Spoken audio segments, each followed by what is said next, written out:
अभी कुछ टाइम पहले क्या था, ये मंदिर जो था, ये जो रास्ता है ये ऐसा नहीं था बेटा। ये नीचे सुनार गांव है, ठीक है। यहाँ पे क्या हुआ, ये मंदिर क्षतिग्रस्त हालत में था। अभी देखो कुछ चीजें टूटी हुई है, जैसे ये टूटा हुआ है ना, आप देख रहे हैं, ठीक है। वहाँ पे टूटा है, ऊपर उसकी छत टूटी हुई है, पीछे की दीवार पहले नहीं थी बेटा, वो टूटी थी। यहाँ पे जब पुराने राजा लोग होते थे तो वो अपने साम्राज्य को बढ़ाने के लिए क्या करते थे, दूसरे राजा पे अटैक करते थे, वहाँ के लोगों पे, वहाँ के मंदिरों को क्षतिग्रस्त करते थे। तो ये मंदिर अगर आप क्षतिग्रस्त देख रहे हैं तो जो आक्रमण करता थे उनके द्वारा ये क्षतिग्रस्त हुआ है। और यहाँ पे आप कुछ खंडित मूर्तियां देख रहे हैं, वो खंडित मूर्तियां इसलिए हैं क्योंकि जिन्होंने आक्रमण किया उन्होंने उस मंदिर की जो भी मूर्ति है, जो भी कला है, उन्हें भी तोड़ दिया ना। तो इसीलिए आप खंडित मूर्तियां देख रहे हैं और कुछ कुछ यहाँ पे शेष बचे हुए हैं, तो ये इन्हें नहीं तोड़ पाए वो। तो और एक क्वेश्चन और था, पहली किरण कैसे पड़ती है। देखिए पहले कुछ चीजें नहीं थी यहाँ पे। जो सूर्य की पहली किरण का मतलब ये है कि जो उसकी रोशनी है वो यहाँ से, अभी ये कुछ चीजें दोबारा बनाई गई हैं। जो भारतीय सर्वेक्षण जो प्राधिकरण है उन्होंने इसका रख रखाव किया और कुछ चीजों को बंद कर दिया बेटा। आप देख रहे होंगे ऊपर वो पहले ध्वज लगाने के लिए ऊपर वो कुंडे जैसे लगे ना, ऊपर ध्वज भी लगता था, ठीक है। वहाँ पे वो जाने के लिए वहाँ पे लोहे की एक छोटी सी वो पाइप टाइप की वो नीचे तक होती थी, ठीक है। तो कुछ चीजें बाद में बनाई गई इसको प्रोटेक्ट करने के लिए, इस मंदिर को सुरक्षित करने के लिए। और जो सूर्य की पहली किरण है, देखिए आप इधर से अभी हिमालय का दृश्य नहीं दिख रहा है, इस साइड में त्रिशूल पर्वत दिखता है, बहुत खूबसूरत देखा है, वो हमारे घर से भी दिखता है, ठीक है। और सनसेट का पॉइंट जो यहाँ पे रहता है वो बहुत बेहतरीन रहता है। और सूरज की पहली किरण सीधे वहाँ, यहाँ से एक छेद हुआ करता था, ये बंद हो गया है, वो सीधे मूर्ति और पूजा के स्थल पे जाया करती थी। पहले तो लाइट होती नहीं थी, तो ऐसे डिजाइन किया था कि जो सूर्य की रोशनी है, पहली रोशनी के साथ वहाँ पे पूजा अर्चना जब होती थी तो वहाँ पे सीधे सूर्य की रोशनी पहुँचती थी। और आप देख रहे हैं अब वो बंद कर दिया गया है क्योंकि पहले बहुत क्षतिग्रस्त था बेटा, ये रास्ता भी नहीं था। और जो ये आप पिलर देख रहे हैं, जो बैठने का देख रहे हैं ना, ये कुछ टाइम पहले बना है। और आप ना देखेंगे कुछ तिरछे भी हो गए होंगे क्योंकि कुछ को क्षतिग्रस्त कर दिया है, कुछ को वैसी हालत में छोड़ दिया। तो आप देखेंगे कुछ में अभी अभी देखिए सीमेंट से बने हो, पहले के जो बने होंगे वो सीमेंट के नहीं होंगे।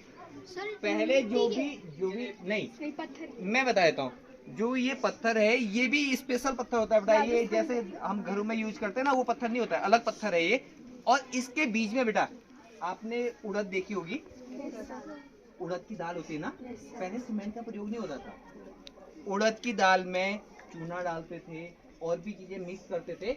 इसकी मजबूती इनके बीच में अगर आप देखोगे तो वो चीजें इनके बीच के गैप को पूरा करने के लिए होती थी। ये पहले की टेक्निक थी। आजकल हम सीमेंट लगाते हैं, एक पत्थर के ऊपर दूसरा पत्थर रखते हैं, नहीं अब ये नहीं है। देखिए जो नए बने हैं इनके ऊपर सीमेंट है, लेकिन जो ये मंदिर पहले के बने हुए हैं, ये जो छोटे और बड़े मंदिर है टोटल 44 है, 44।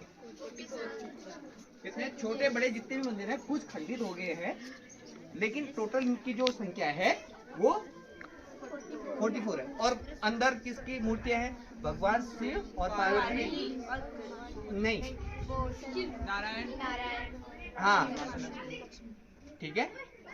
और कोई क्वेश्चन है तो बताओ। और sir sir Shiv Parvati sir जो मेन मूर्तियां थी हमारे सीधा एंटर करती है, और सर जो उनके बगल में मूर्तियां रखी थी वो बेटा वो खंडित मूर्तियां, अलग अलग जो राजा हुए हैं, जो उनके कुल देवी या फिर देवता हुए हैं, उनकी मूर्तियां हैं, ठीक है। और ऐसे ही हमारे शास्त्र में जितने भी जो भी हमारे इष्ट होते हैं, हम उनके मंदिर बनाते हैं। सब आपके घर में ब्रह्मा जी की है या फिर आपके गुरुदेव हैं, तो जो स्थानीय लोग हैं उन्होंने, जो भी राजा हुए हैं, उन्होंने अपने अपने जो भी आराध्य देवी है, कुल देवी हैं, उनकी मूर्तियां उनके मंदिर में बनाए। और आपने देखा वो खंडित है इसलिए क्योंकि जो विदेशी आक्रमणकर्ता थे उन्होंने उसे क्षतिग्रस्त किया। और सर खंडित चीजें तो मंदिर में नहीं रखते हैं, तो ये क्यों रखते हैं? हाँ बेटा खंडित चीजें मंदिर में नहीं रखते हैं, लेकिन उनके संरक्षण हेतु तो उन्हें फेंक भी तो नहीं सकते ना, तो इसलिए उनको संरक्षित करने के लिए वापस बना भी तो सकते हैं बेटा। हाँ कुछ चीजें बीच में यहाँ पे क्या हुआ, जो आप कहना तो नहीं चाहिए, लेकिन मैं फिर आपको आपकी जानकारी के लिए बता रहा हूँ। कुछ यहाँ पे जब आज से मतलब कम ही टाइम हुआ है, 4-5 साल पहले, तो कुछ लोगों ने क्या किया, जो बुरी मानसिकता वाले लोग थे, उन्होंने यहाँ को बेचना शुरू कर दिया, समझ रहे हो। तो फिर क्या किया, जो भारत सरकार है उन्होंने प्रोटेक्ट करने के लिए इस क्षेत्र को पूरे अपने अंडर में ले लिया। आप देखोगे यहाँ पे बोर्ड लगे होंगे, ये किसके अंडर में आता है, वो सारी चीज़ें जानकारी मिलेगी। और फिर उन्होंने कुछ टूटी थी वो तो नहीं लगी, और कुछ मूर्तियों को अभी भारत सरकार ने दिल्ली में अपने संग्रहालय में रख लिया। और सर ये जो मूर्तियाँ है उनकी मंदिर है ना?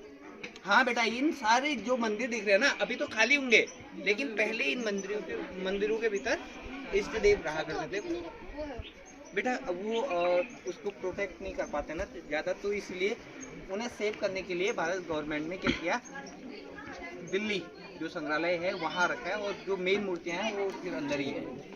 और सर क्या आने वाले समय में हमें, जब हम बाद में कभी आएंगे तो हाँ, ऐसा हो मंदिरों के अंदर हमें वो मूर्तियाँ देखने को मिलेंगी? अब मिल सकता है बेटा, अगर भारत सरकार अगर कोई ऐसा प्रावधान लेके आए तो जरूर ऐसा हो सकता है।